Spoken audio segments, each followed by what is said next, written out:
changes your return to only be less than 15% of what you should have gotten.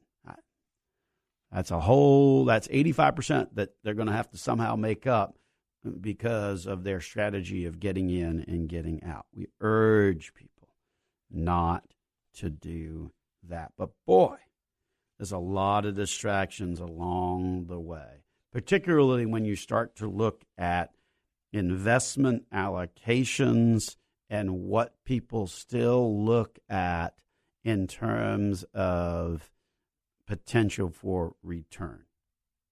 Only 26% in a recent survey, only 26% of Americans said that an investment in stocks is their top long-term choice for investments.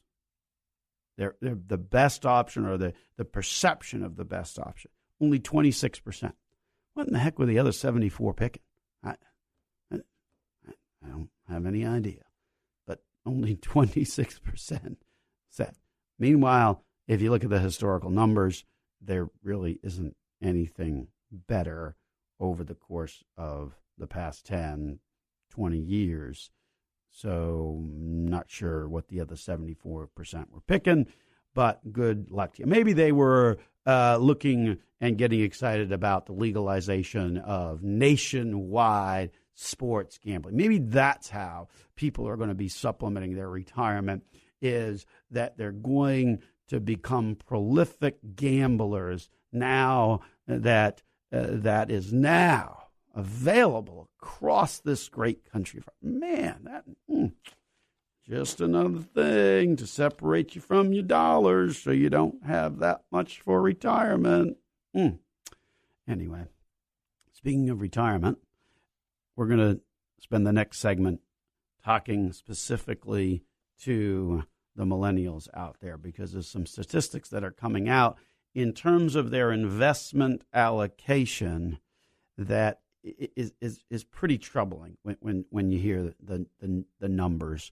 So we will cover that topic, but we will slide to a break first and then be back after the break here on Dollars and Cents. This is Joel Garris, News Radio 102.5 WFLA. This is Bud Hedinger. You know, you can talk to Joel Garris of Nelson Financial Planning right now on Dollars and Cents about anything to do with your money by calling 407-916-5400. Give him a call. It's time to make sense of your dollars. Welcome back to the program, ladies and gentlemen. Dollars and Cents here on News Radio 102.5 WFLA and simulcasting over on the AM dial on 540 AM. Hey, here's an interesting statistic. Congratulations to the U.S. government. They, for the month of April 2018, ran the largest monthly surplus in U.S. history. Wow. Of course, April is when taxes are due, so they collect a whole lot more money in April. But at least for that month, they were running pretty well. $214 billion surplus in April of this year, the largest monthly surplus ever in U.S. history. They probably already spent that surplus now. It's May. That's the unfortunate part.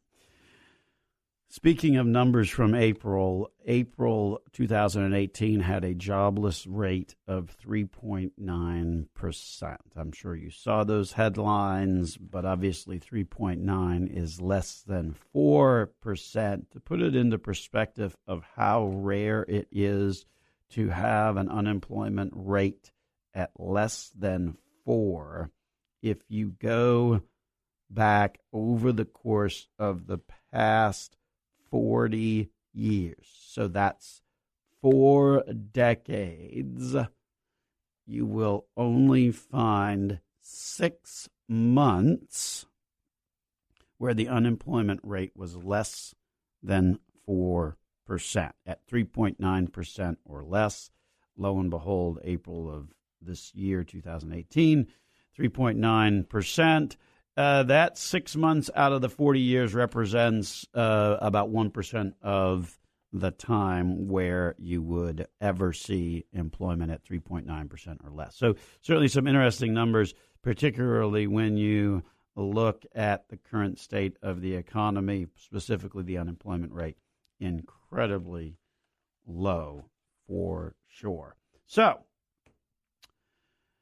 we'll talk now to the folks that are between the ages of 25 and 40. So if you are in that age group, or if you know somebody that is, here's a conversation that you can have with them. 37% of American adults under the age of 35. So this survey, this is actually a Gallup poll. So millennials go up to 40. So this is actually looking at 35 and below. So 35 and below. Only 37%. Golly, that's just barely a third. Are invested in the stock market today. How much has that dropped? It's dropped quite a bit. In 2002, that number was 55%. Stop and think about that. In 2002, 55% of Americans under the age of 35, so 18 to 35, 55% were invested in the stock market. Today, that number stands at 37. Goes back to the other statistic that we were sharing. What are you investing in? Number one. Okay. Number two, my goodness, has the media caused that big of a distraction that even the youth of today think that an investment in those large blue chip companies that make the goods and the products and the services that the world uses every day is just not worth it? That somehow there's not going to be return there as they do their Instagram and shop from Amazon and look at Microsoft and use their Samsung or Apple phones. I mean, that's pretty disturbing, and certainly a worthwhile conversation to have. If you're in that age group, we would encourage you to look at your investment allocation. Here's a scary thing, too, as an aside, and certainly we've talked about this in the past.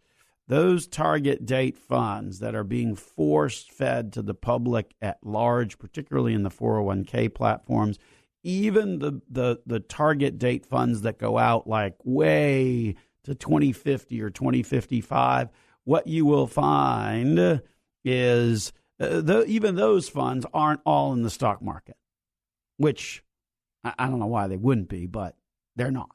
So be careful of those funds, but particularly look at your investment allocation and make sure that you haven't wound up in some kind of a default money market or similar type of option. Only about a third actually have investments in the stock market today. That is down substantially from where it was in 2002 at 55%. And guess what? It's much easier to invest now than it was in 2002, right? With all the different platforms and options and access that's out there. You can't tell me it's more difficult to invest today or more difficult to set up an account today, 2018, than it was back in 2002. It's a lot easier to do it in today versus 2002. First of all, in 2002, you couldn't download the applications off the internet because the speeds weren't fast enough. You couldn't email that. I mean, it's unbelievable how much easier it is today than it was in 2002. And yet the numbers are dismal. 55% of Americans under the age of 35 were owning stock investments. That is all the way down to 37%. So if you're in that age group, we encourage you, please look at your investment allocation. If you're putting money aside for retirement and you're 30, my goodness, that's 35 years. You've got more years in front of you to retirement than you have years behind you that you've been on this good planet. If you have children in that age group, we encourage you to have that conversation with them.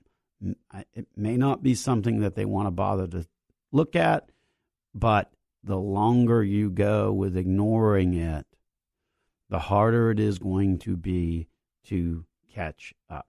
So you really want to encourage your kids, particularly those in that age group under 35.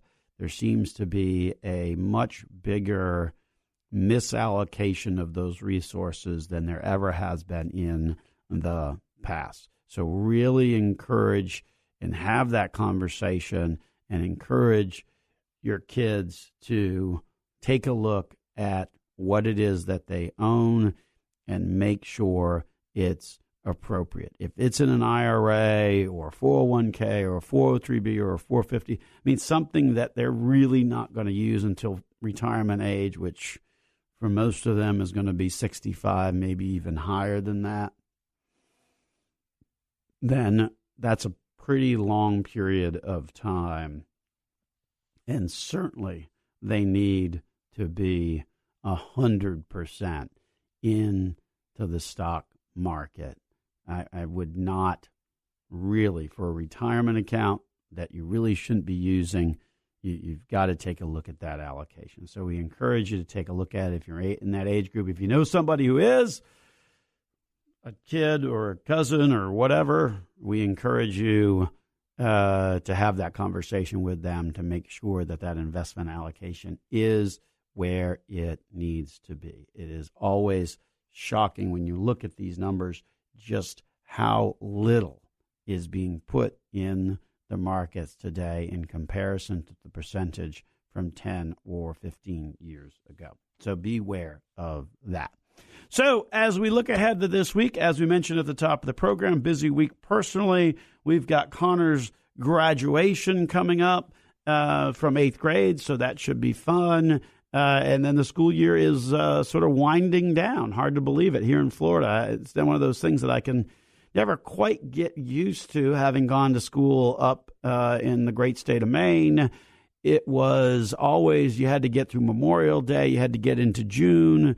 And these days here in Florida, school, or at least for my youngest, wraps up before Memorial Day, which is, of course, next weekend. I think my older two do have 1 or 2 days after Memorial Day that they're supposed to report, but they tell me from prior experience and years that there aren't many reporting in to the public school system after Memorial Day. So it kind of makes you wonder why you bother with those 2 days. But anyway, the rule requires it, I guess. But not many are showing up on those days, even though they're supposed to. So busy week ahead. Next week on the program, we will be doing a co-host with a good friend of ours by the name of Brad Rutan. He is an investment specialist, portfolio analyst for Massachusetts Financial Services, MFS.